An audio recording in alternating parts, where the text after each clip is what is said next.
must thank Mr. Subramaniam, Mr. Subramaniam, and all the teachers and all the faculty members and all the people who are making this happen. And thank you all for coming here on such a busy schedule. I know you people will be quite engaged in preparation or not. Today I am going to talk to you on two different topics, both related to mind. Both related to mind. We are going to talk about two topics, both are related to mind. Before I go forward to this session, we'll take 5 minutes and you can ask me any question which you feel like asking. I'll try to answer it. Then I will start the session. Born to Fly, session number 5. Any question you want to ask me, anything, small question, big question, complicated question, repeat question, anything related to subject, anything related to personal life, anything related to your career, any question you can ask me. Any question. 5 minutes will take time. We will ask question answers and then we will go to the session. Is that alright? Am I communicating? Yes. Yeah, okay. Tell me. Any question you want to ask me? Yeah. Was completed her 10th class at the age of 8. Right. So she can accomplish it at such a young age.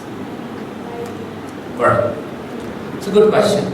See, the question, let me sound it for all of you. She was asking, she recently saw a video clipping of Ms. Jaiswal, who could clear a 10th standard examination at a tender age of 8. Now her question is that, how does she do it? Number 2, if she can do it, why we cannot do it, or what should we do to reach that type of level? We will try to answer this question. There are 2 things to it. One of the important thing where we can understand difference is that people start very young, much younger. Say for example, you want to start studying at the age of 5th or 6th, let us say. Let's say a child which is starting at the age of 2 or 3 is getting little advantage, that happens with Jaiswal also, the way the family supported the entire activity also. But more than that, there is some other activity which the mind is involved. We will try to cover it in today's session. How does our mind operate and how can we also perform? As it is, you people are doing very well. So how do we overperform it? That we will see today. Is it alright? As it is, you people are doing very well, because when I was sitting with Mrs. Subramaniam, she was explaining to me all the activities you people are doing. You are doing extremely good activities. You collected, you made fundraising by running your own company, you made jewelries, you sold that, and the profits you gave it to children who really need it. I respect you all for that. I admire you. I respect you all for that. I respect you. I feel like saluting you all for doing such good things. You are all good people. 2 years of age, you didn't know how to ride a bicycle. Correct? Yes or no? Yes, sir. Little more loudly. Yes, sir. Then how do you ride now? When you were born, you were not lazy. You were very active. I was hyperactive. In fact, many times our parents used to tie us down with a rope to a pillar to keep us inactive. We were not born lazy. We were born active. While we were born, we didn't know how to ride bicycle. Now we know how to ride bicycle. We practiced. Same thing with laziness also. It started with small amount of whiling of time. Then we practiced it. Again we practiced it. And today we are a very good lazy people. Am I communicating with all of you? Same way, we can change also. We can change also. For example, after some time, some of you may learn to ride scooters. Some of you may learn to ride cars.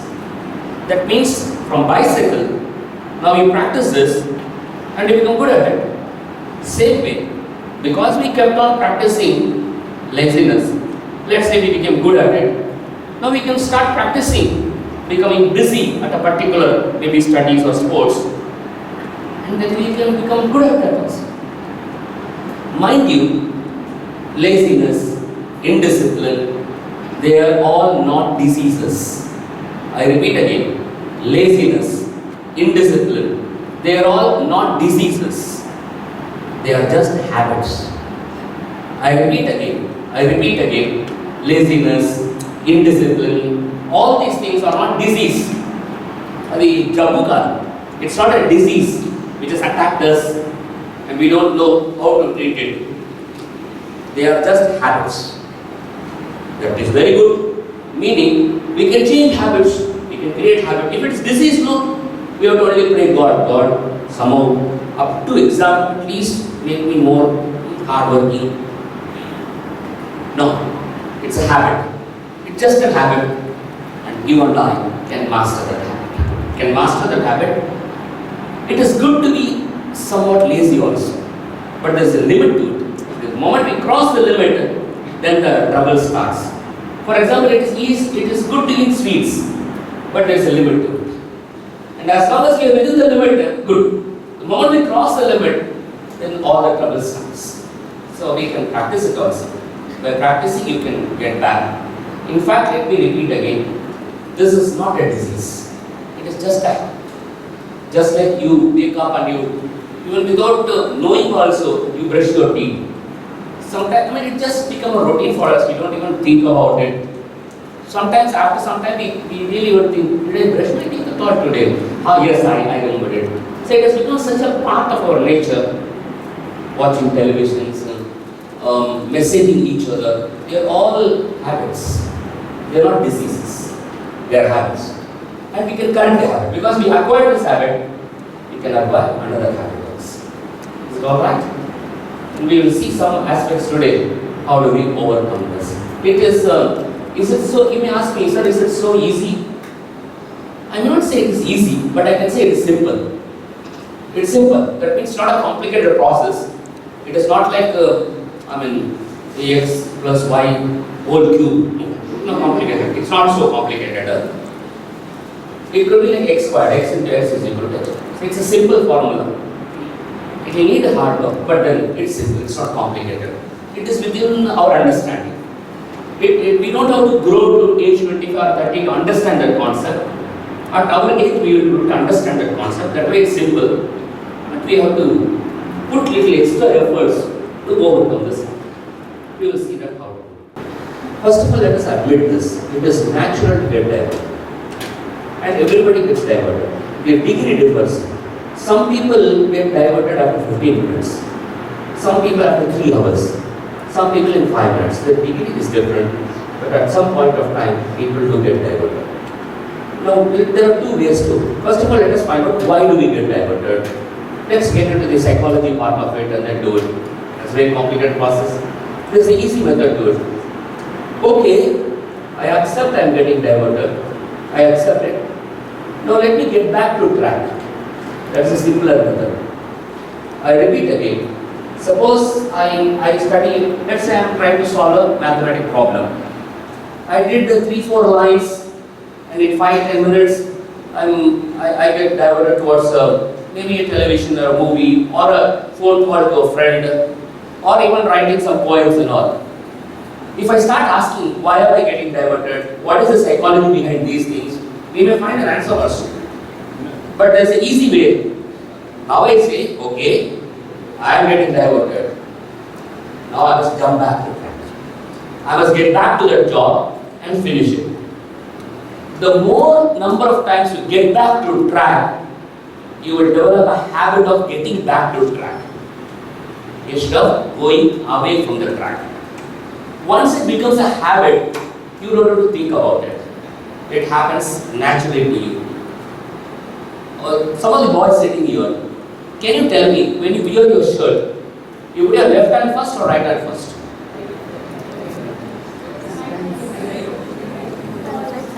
That means you don't even remember it. Why? Just habit. When it's a habit, you don't have to work towards it. It will continue. So now, let's get back a habit of getting back to track. Okay, I lost 3 minutes. I lost 10 minutes in this diversion. Get back to the track.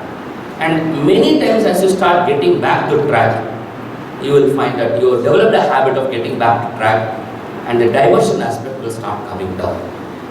I can explain to you also psychologically why this happens. Today in the session, I will try to explain the psychology part of it.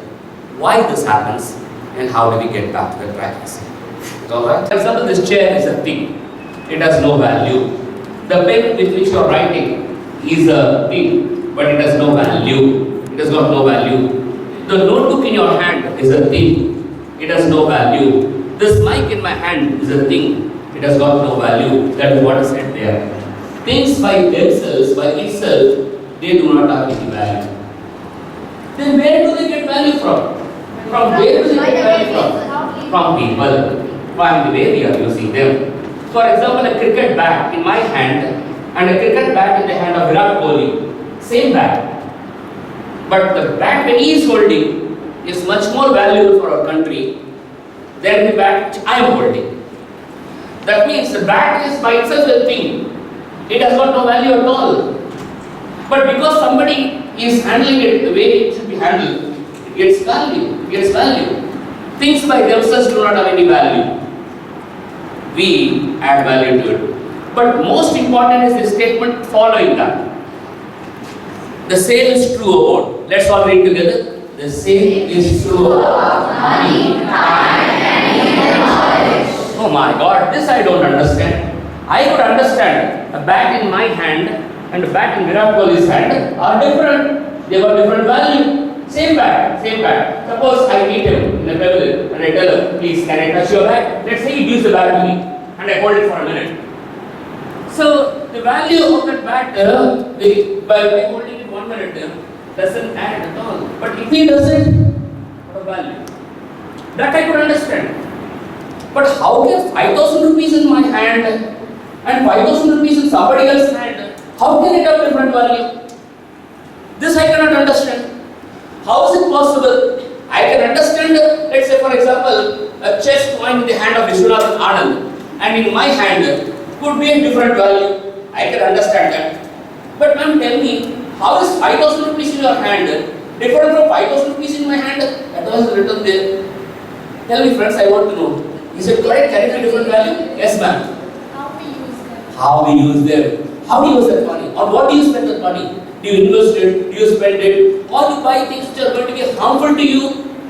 Or you want to buy things which are going to be useful to you? For example, some people use this 5,000 rupees to buy some eatables which may not be good for them. That means the 5,000 rupees had given them minus 10,000 because 5,000 for this, 5,000 for doctor. So their 5,000 is equal to minus 10,000.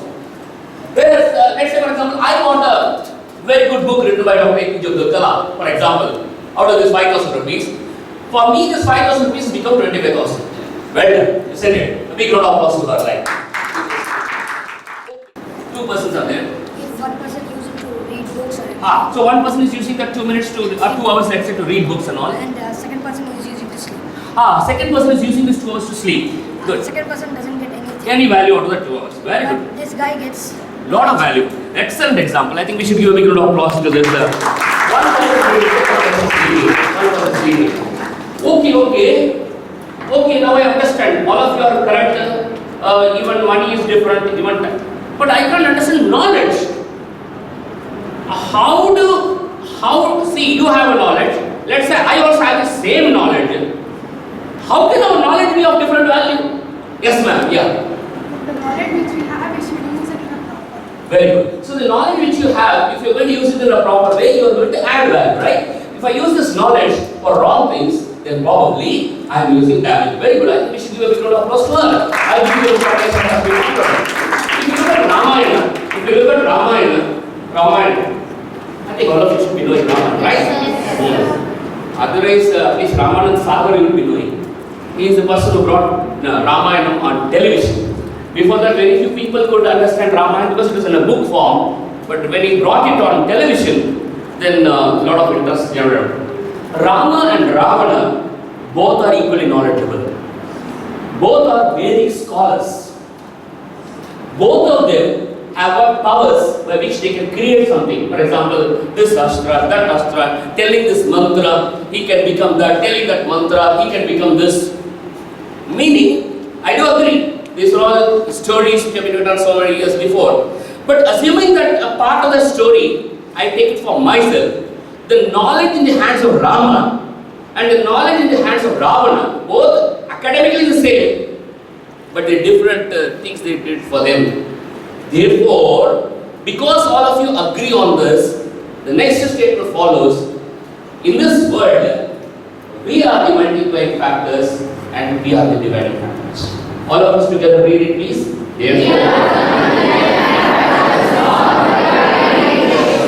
So, in this world, time, money, knowledge, things, they are nothing. It is you and I who are multiplying factors or dividing factors. Let's do a small, all of you got notebooks and pens and all? Yes. All of you got? Open a new page in your notebook. Let's quickly do a small exercise. Let's do a very simple exercise. Let's do. See, you should write two numbers. One is number 10, other one is number 2. But listen, you will give a few inch space between them. Look at me. I will write 10. Yeah, there's a board here. I will use the board also. So there's a number in your notebook. You will write like this. Let's say, for example, you will write 10 here, and after some space, you will write number 2. You will write number 2. You will write number 2. So we got two numbers here. 10 is one set of numbers. 2 is another number. Okay. Now look at me. Can you quickly tell me an answer? If you multiply 10 by 2, what will be the answer? Multiply 10 by 2. Then what will be the answer? Write down. 20. If you divide 10 by 2, then what will be the answer? 5. Now look at this. 10 and 2 by themselves are the numbers. They are constant. They are constant. But when you multiply it, it became 20. When you divide it, it becomes 5. So 10 or 2 is not material. What are you? Are you a multiplying factor? Because you are a multiplying factor, things, knowledge, money, time, relations, they grow in value. Let's say I am a dividing factor in my family. Let's say, for example, in my family, because I am a dividing factor, everything starts reducing.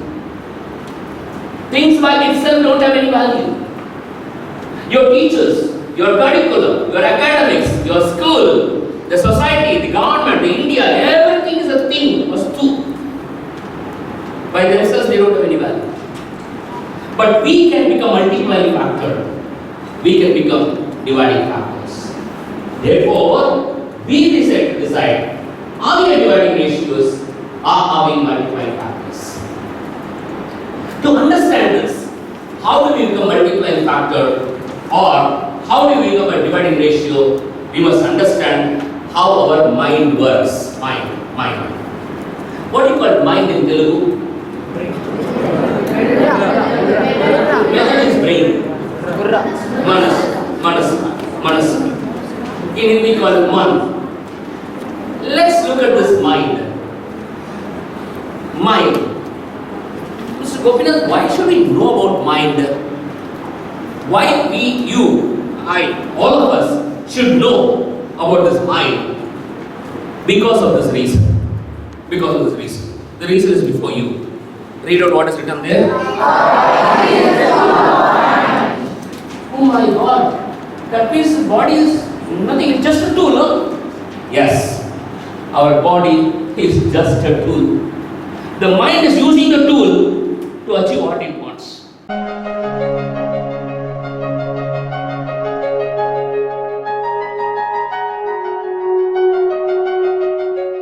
Relation you have for me. Thank you so much. Thank you so much. As you bow down to touch my feet, friends, you are trying to salute the God inside me.